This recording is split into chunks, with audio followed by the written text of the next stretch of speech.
Literatura para todos, para mim, significa a literatura para o maior número de pessoas, o alcance mais absoluto da literatura para a apreensão, para a fruição das pessoas, de modo que a literatura saia do seu emparedamento acadêmico ou mesmo social e aproxime as pessoas, de modo a enriquecer cabeças e sensibilidades. A Feira Linda Feira ela se propõe a ideia de divulgar a literatura e compartilhar a literatura, diversos leitores, diversos livros, diversos autores. Isso é literatura para todos, acessível e ao mesmo tempo espaço de afetividade entre leitores e autor.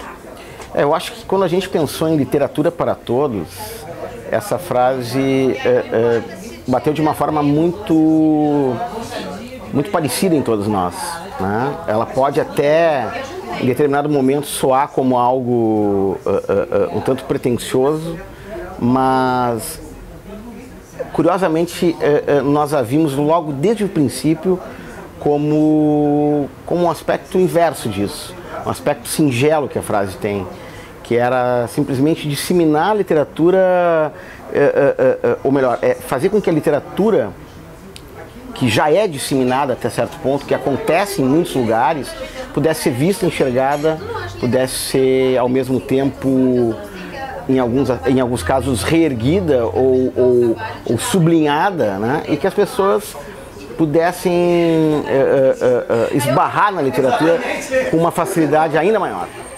Eu acredito muito que uma sociedade melhor, mais civilizada e mais humana, ela passa necessariamente pela leitura.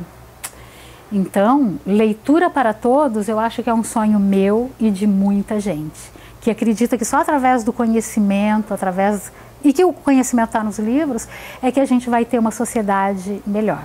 Então, que o livro, de fato, um dia chegue para todos.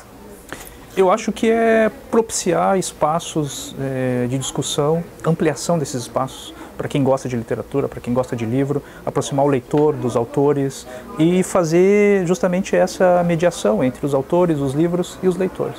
Eu acho que literatura para todos é isso.